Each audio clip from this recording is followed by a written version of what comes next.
Well, it's always good to be here. We had a great turnout last week, and I appreciate everybody tolerating all the visitors. We had a really nice time. I just got back from New York, and I'm so glad. It was I never stayed directly on Times Square, but I spent 5 days there, and it was I got a good dose of the world. I'll tell you that. That was something. So. Tonight we're going to talk about family dynamics, and I was telling the leaders group that I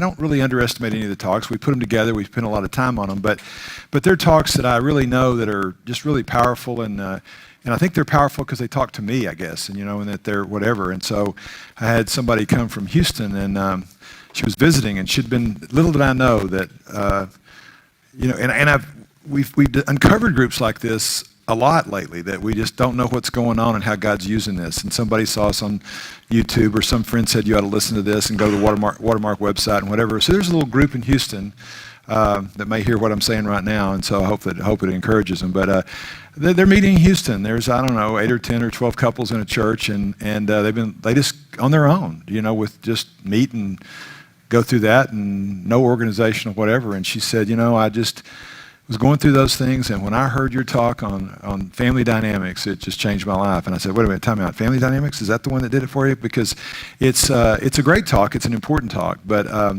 it just hit me that every single talk is so important and so valuable, and you never know where people are. So with that being said, I'm just going to tell you my story a little bit about family dynamics. I'll tell you the story that really, I think one of the stories that's the most explanatory of how this is so impactful is that Jenny came to me one time, and I've got my son, and then I've got my daughter. My son's a prodigal, and my daughter is kind of the daughter that's just always done well in school and excelled in her grades and academics, and a lot of friends, and kind of the mother to a lot of her friends growing up in high school, and just an achiever, and seemed to be happy. And so Jenny had told me that she was having some issues, and that felt like she was depressed or down or whatever. And this is a time where my son was starting to maybe have sights of rebellion and spinning out of control. And I just, as I normally did during that time of my enablement, very busy. I didn't need another problem. I dismissed it as an emotional response to normal childhood behavior. So over the next year or so, she began to say this time and again, and I could tell she was getting more and more frustrated. And that time, when your wife says something, this is a time not to dismiss her one more time. So I called Molly down into the kitchen, and I said, so babe, just trying to, once I got hold of this, I could solve it in 30 seconds once I got control. So I said, Molly, would you just tell Dad what's going on here? Now, what's this deal? And very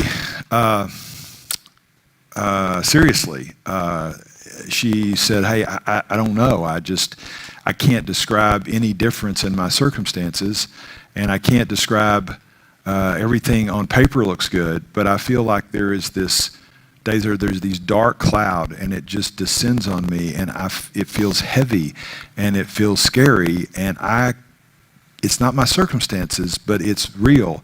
And I said in about 30 seconds, okay, we're going to go figure out what's going on here. And never said anything about my son. And after 2 sessions, we met with him, and he said, her issue is the prodigal situation in your household. And that she is in the same grade. She is white. My son's biracial. The kids in the school, a lot of them didn't know they were brothers and sisters, so she knew everything. So if she didn't tell us, she felt guilty that he was getting away with it. If she did tell us, she felt guilty because it hurt us so badly. And so she was in the mix. So it really helped me understand. That was before I knew anything about family dynamics. But I look back on that, and it's important not to forget how the whole family works is the point of this whole conversation. Because I had no clue that he was having any problem, and she had never mentioned a problem with our prodigal situation. So let's look at healthy family dynamics real quick. A healthy family would deal with issues would deal with the issues in every family. Every member has to be dealt with. Everyone's as important as someone else, and you got to make sure you don't miss the Mollies in your family, including yourself. You'd have strong leadership.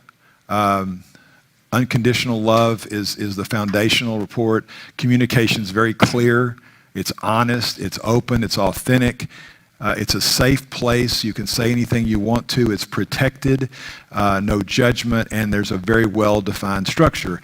You know, I love to say the most important thing about an organization or a person or a family is clarity of purpose.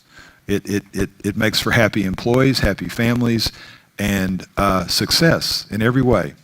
So a Christian paradigm for that same healthy family would look like that you deal with sin daily in every family. You die daily to the cross. That's what it says, every day. Leaders follow God. That would be capable leadership. The Bible is your rule book. It's unchanging. Your identities are in Christ. That's all you need, and you live for Him, and because of Him, you live a certain way. And then everyone feels loved and forgiven by Christ, and we're able to forgive each other. The family is unoffendable. Not that there's not consequences and leadership, and there's open communication. It's very safe. They trust God and don't interfere with the reaping and sowing that God does with each family member. So that would be a healthy family dynamic. That would be a healthy Christian paradigm and an ideal. But what happens in addiction, in infidelity, in alcoholism, in when someone's not following the norm, your expectations of marriage, of same sex, of just not walking with God, it throws off the balance. When I first saw this at Wilderness Treatment, we've tried to replicate it here, and I've broken a mobile, a ball went flying off the mobile. We decided, okay, we're not giving Burns any more mobiles. But the point I wanted to describe to you was there was a mobile this guy had, and he said, this is your family, and it wasn't moving. This is your prodigal, this is you, and there was all kinds of things. This is your family membership. And then when this prodigal starts spinning out of control, that whole mobile starts spinning. It changes everybody's position, and it's a constant storm of chaos. And so everything happens when someone goes off balance. You have to have new roles in order to keep things stable so the whole thing doesn't tip over. So everybody's trying to jockey for a new position, because when X went to Y, Y has to go to Z, and you just have to form these new roles that really aren't your identity, but they're necessary just to keep the peace. And so it relieves the pain, it restores the balances, it keeps the family together, and it takes attention away from the prodigal. And so these roles, we'll quickly go through these, is there's a role of an addict. If that's the issue in your problem, that could be, it could be the addict, it could be the prodigal, it could be, when we first had this, we were just looking at addiction when this ministry just started, but now it's way beyond that, and marriage issues, and spouses, and parents, and as I said, same sex, or even just people not walking with God. But let's say there is an addict in the family, and that addict is the center of family attention, that prodigal. You could fill in prodigal, but it's the center of family addition, and it's the key. The addict's key is this. It's a critical paradigm here. Look at the bold letter. It's important. I capitalize them because they're important. The condition of the addict is not the most important element in family recovery and family health. When you walk through those doors, if I told you that, hi, I'm Jay Burns, your prodigal is not the solution. Your prodigal getting well is not the solution to your life. We'd lose half the people, if not more. They just turn around and walk out, right? So, but that's true. And so the addict's only key to his own recovery. That's what he's key to, or she's key to. And this shift is what we're talking about tonight. And so when things happen, it's like the hero. And my daughter fit that role incredibly well, because what she was trying to do was make good grades, not tell us any of the issues. She felt it was incumbent on her to do so well that we would forget about the issues in our family. That's what a hero will do. So heroes can go undetected. You say, I don't have to worry about her because she's doing great. And that's what she wants. But the point of this lecture is, go make sure. Ask them, dig down, because the whole family has to make sure that we're doing okay. And so the hero tries to be perfect. They're often a perfectionist. They present things in an unrealistic, positive light, but really underlying, just like my daughter, they have fear, guilt, shame, confusion. There's the mascot. They're the joker. They use levity to reduce the tension, hinder addiction, by just deflecting everything away and being the center of attention and joking and minimizing the situation. But underlying, they're just as fearful. There's shame, anger. The lost child, the child that comes in, sees all the chaos in the family, and just goes up, withdrawn, quiet, goes into the room, locks the door, turns on the music, puts on their headphones, gets on their phone or a game, and just locks herself away. It's the lost child that just says, I'm just not going to engage in this craziness. But their underlying feeling in the middle of the night, or with their dearest friend, if they would be so open, would be that there's guilt about how my family works, or that I might have a contribution to it, or they're lonely, they're neglected, they're angry. The scapegoat that throws himself on the grenade, right? That I'll just act out and I'll be worse, so that it takes, I love my brother, and I'll do that. So you act out in family situations, you deflect the attention away from the prodigal, and the underlying feelings are shame and guilt and emptiness. All these same feelings, they're all going through that. But this is my enabler. You can't read that there. I'm sorry, it's got a little fuzzy, but on the front it says enabler, on the back says it was partially my fault. And that's a positive enabler, because it should say it was all my fault, right? So the enabler, as Steve said, the enabler makes all the other roles possible. I remember when I think I mentioned it even a week or two ago, and it bears repeating, but a guy that had a really long history in recovery, and I was speaking at a conference down in Florida. He basically says to everyone that is an alcoholic, and he said, well, who's your enabler? It's hard for an alcoholic or an addict to stay in the game without some support.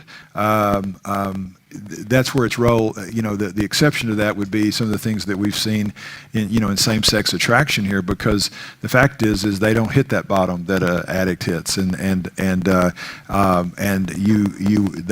there's a broken relationship, but for the purpose of our talk here, when they're doing sinful, destructive things, it takes someone. Because if left alone, they'll hit a bottom in pain that's hard to come back from. It's hard to stay there, I'm sorry. So they're the key to the family recovery. So as we talked about, the addict, the prodigal, they're not the key to family recovery. The key to family recovery is the addict themselves. And so they try to keep everyone happy and family balance. They make excuses for all the behaviors. And I look back on those things when I was doing these lectures. I hate to even type these things up, because it hits so close to home that, hey, boys will be boys. I said that a million times.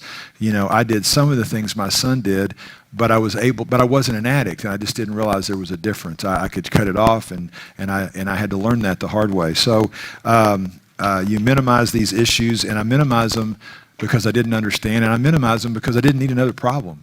And if I just ignored it long enough, I thought it would go away. But it ends up delaying the thing and just leading to more and more chaos. So enablers, when we're picking on you tonight, I'm picking on myself, and we're not bad people, us enablers. We love our kids. I still struggle with it all the time, as I shared with you, I think, last week.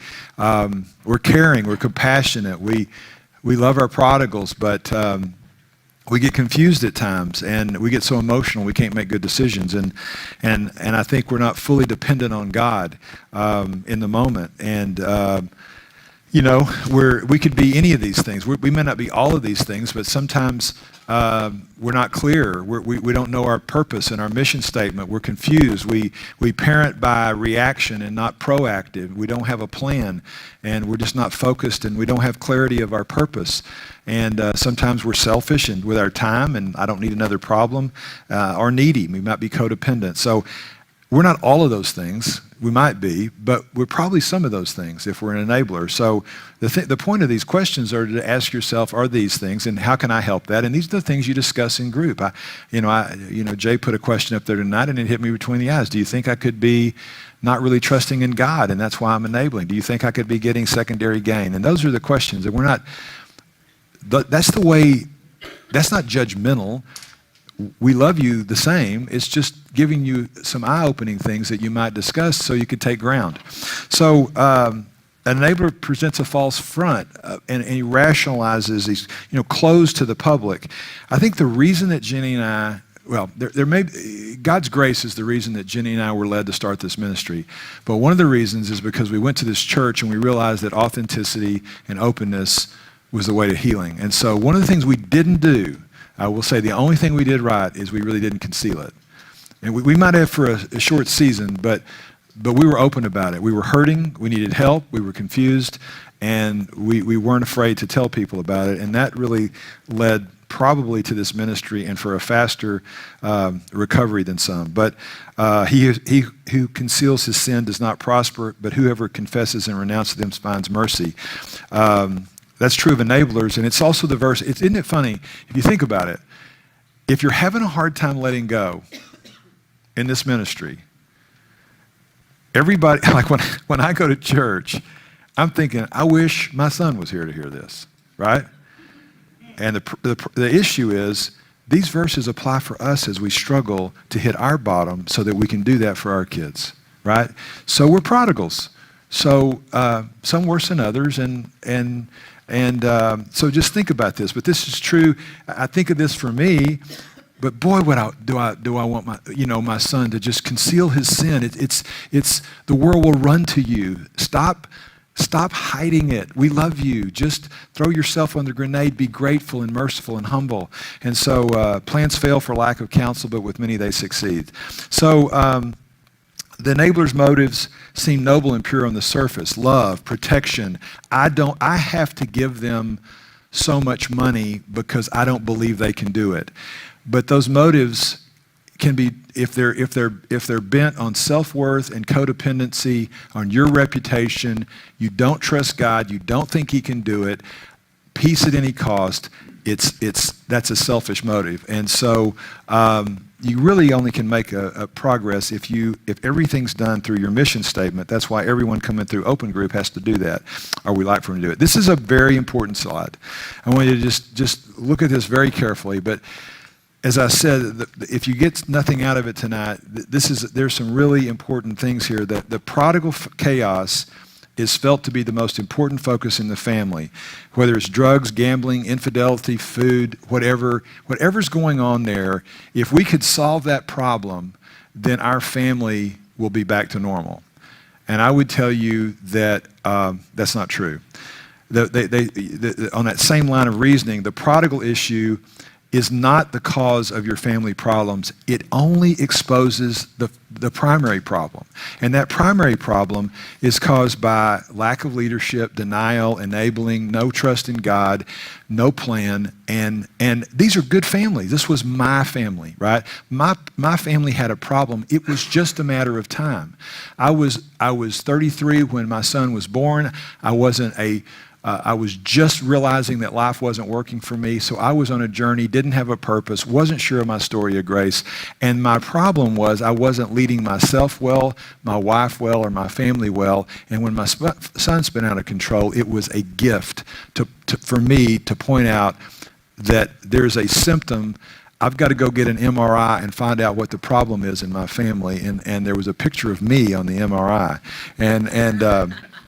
and so the enabler blames and covers up. It's an open, honest discussion is really minimal to absence. So when healthy family dynamics is, they're found in Christ. That in a healthy family is that and you're going to hear this over and over again because, in your season of prodigal, if you'd been here 3 or 4 years ago, I would have been harping on the most important thing is if you know who God is at that moment. And I still believe that with all my heart and by Tozer. But it's led me to the point, if you know who God is, then it leads you to the point that you know he loves you and that he's good and he's enough and he cares about everything that's going on and he knows you're here sitting here on a Tuesday night. And when you get that, you begin to know who you are and that you're loved by him and that he holds all the keys to the kingdom and the creation and eternity past, present, and future. And if you're loved by the king and you don't have any money, you're okay. If you're loved by the king and you were abused as a kid, you're okay. If you're loved by the king and you have a prodigal, it's okay. This is not our home. And if you have that identity, you don't need to enable. Your kid doesn't need to cut themselves. You don't need to drink. You don't need to isolate. You've won. The victory is yours. So if our identity is in Christ, when things spin out of control, we don't have to spin out of control. We know where we are. This is where balance is. I don't need to go anywhere else to counterbalance for my prodigal. I need to set boundaries and consequences, lead my family well. And if my prodigal wants to spin out of control, that's outside of what I'm protecting here in my family with boundaries and consequences and leading well and loving my wife well. And anybody wants to come inside this circle, it's safe. But I'm going to set these. And if you want to spin out of control, you're not going to cause chaos in this family and in my life if your identity is found in Christ. And your communication is direct, it's open, you're not offended, but you're going to set boundaries and have consequences. And if you want to come back in, you're welcome, but under my rules where chaos does not exist and where God rules. Conflict is dealt with directly. Accounts are kept short. If there's a problem, we deal with it. We don't let things fester. Enabling's eliminated.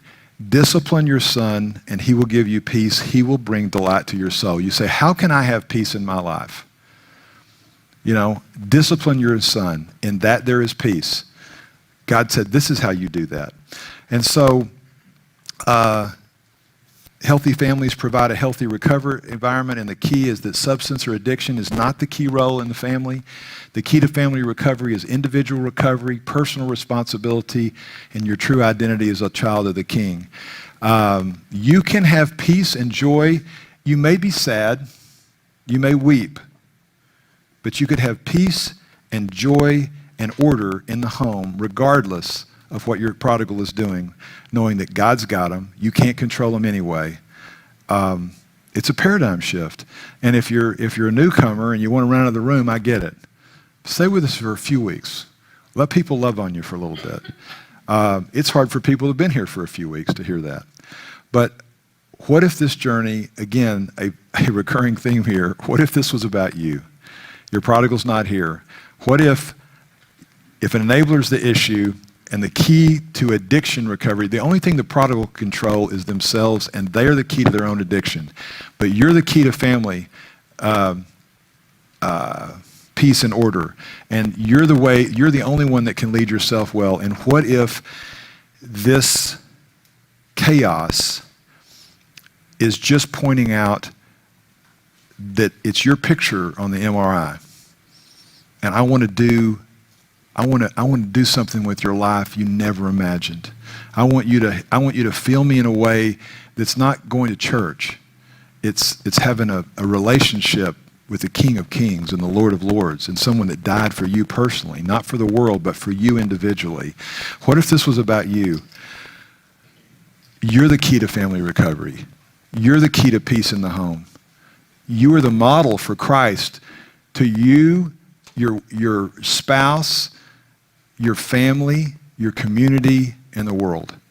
You can create a recovery environment.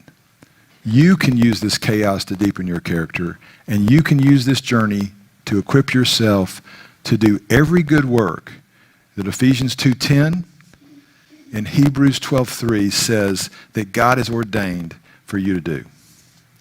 Lord, I thank you for this message. I thank you for every week. I just thank you. Oh, thank you for leaving us an instruction manual. Thank you for leaving us words that have survived thousands of years and that are as true today as they were then. Because It is truth, and it was written by a perfect Father and a perfect King. And as crazy as that sounds, you love us. And you know who we are in the midst of all this craziness. So Lord, if we're an enabler or our family's spinning out of control, I just pray that you would touch the hearts of the people that hear this word tonight and just let them take a deep breath and let them know that you know that. And that if they'll just start walking that path, they'll just turn from where they are, accept this new paradigm, and begin to walk daily, that you'll meet them where they are and that you'll have a future for them that's beyond their wildest dreams and an eternity that's secure in you. We give you this night. Bless our groups. Bless our newcomers that come. In Christ's name we pray. Amen.